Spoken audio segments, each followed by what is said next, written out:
Let's talk to Jeremy in California, then Dan in Germany. I'm going to twist Max's arm to stay with us till 29 after, if he can do it. Jeremy in California, go ahead. Hey, man, I do have a comment for Max.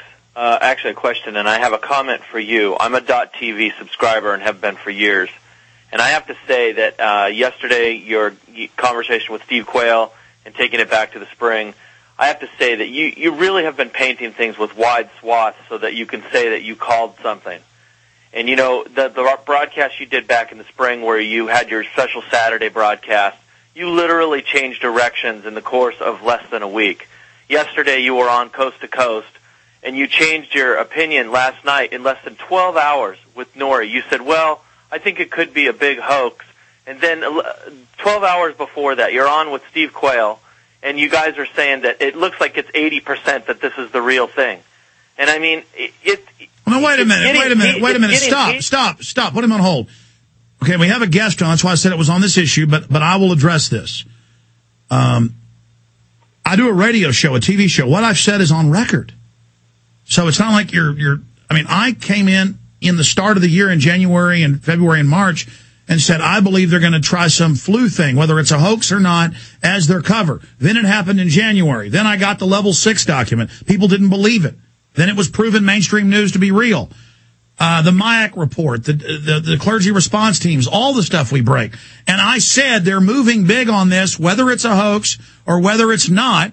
And I have guests on that say they think it's the big one. And I had Dr. Nyman on last hour saying he believes it's real, legitimate, take the vaccine. We're having lots of different views and ideas on, and I've always said it could either be a hoax to sell vaccine or it could really be deadly or they could be releasing it. If an open debate and discussion confuses you, then I would just, get more vitamins, increase your mental acuity. But if you want to invent controversy on what I'm saying, be a lawyer, knock yourself out, make crap up to the jury. I don't care. I stand on my own.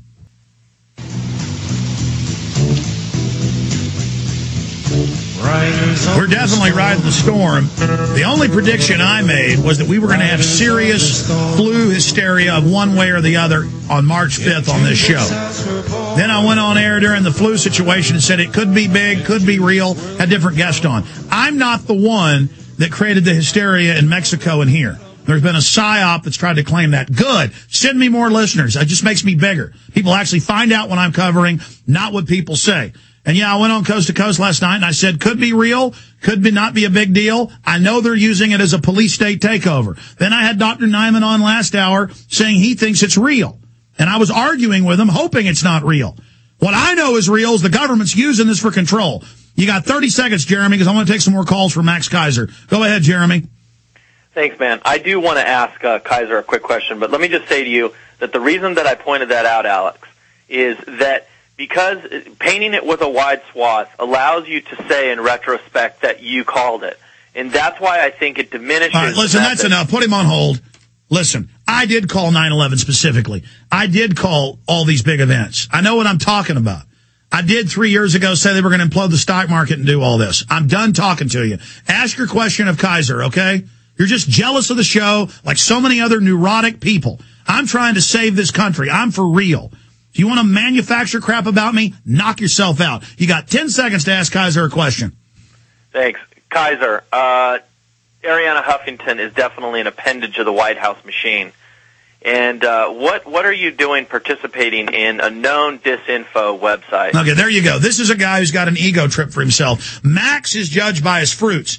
He does Russian TV, Iranian TV, British TV. I've had them offer me to write pieces, and I just didn't have time to do it. He is a columnist. They carry his stuff. That's a McCarthyite or Obamanite, like they're doing now, by guilt by association. Max Keiser stands on who he is, twit. You're just mad that you're not successful, and you hate anybody that is, and you're what's bringing this country down. Max, go ahead. Well, thank you for that ringing endorsement, Alex. A couple of points. As you say, I put my content out on any venue that I can. Now, in the United States, the Huffington Post is the only place that publishes my stuff at all because of my close friendship with Alec Baldwin, who really got me onto the Huffington Post. And I asked him specifically if he could do that as a favor for me to get me introduced to them. And they have, to their credit, they have been playing my videos from Press TV, which is, of course, comes out which is attacking Obama. They're the only big organ that has any Soros connection that actually attacks him. But I mean, regardless, what you say and do is what you do. That's what's judged. My God, if we leased a satellite, we get attacked for being on the radio. Deal with the issue, moron. We don't have time for your thumb sucking anymore. Max stands for what he is. He's gone out against Obama. That's not enough for you, though, because you're Mr. Know-it-all, you son of a bitch. I'm just sick of cowards. I'm sick of people that Max, I apologize. Dan in Germany, final caller for Max Keiser. Go ahead. Hello, Alex. Am I on yes, the line? sir. On there? Yes, you are. First of all, I'm a big fan of the show. I'm a big fan of Max, and don't let yourself get too irritated by those stupid callers. No, listen, I don't mind people disagreeing. They go to the head of the line. It's that I'm sick of intellectual dishonesty. The information I cover is what matters. What Max covers, make your own decision. They make excuses not to get involved, not to take action. All they do is critique us in the trenches trying to stop this thing. I'm sick of them. I don't like them. It's not that they're criticizing me. I don't like them as a person because I see what they are. Chicken neck pieces of trash. Now go ahead and ask your question. Absolutely. My question to Max. I want to talk about the most underreported story of 2009. And this is a story that appeared in Financial Times and Bloomberg, and it deals with two Japanese nationals crossing the Swiss-Italian border with over $200 billion worth of treasury bonds in their fake suitcase drawer that they had. These two nationals were released right after it was discovered that they were carrying the bonds. They were intercepted. Yes, real fast because we got 45 seconds. Max, can't wait to have you back. Congratulations on the new international TV show. Max, quickly, you've covered that before, but go ahead and tell him in 30 seconds. Yeah, I think it's related to the Bank of International Settlements, and as part of their need under the Basel II agreement to keep certain reserves as a percentage of loans on their books, they need to show equity. And I think that those bonds, whether they're counterfeit or not, they're still going to use them as collateral to keep the loans going to this other central banks who then loan out to the commercial banks on Wall Street. So whether it doesn't matter if they're counterfeit or not counterfeit, they're still being used as collateral to make loans. So ultimately, it's all counterfeit. That's my point. Max, can't wait to be on the TV show tomorrow. People can watch that on the Max Keiser YouTube channel.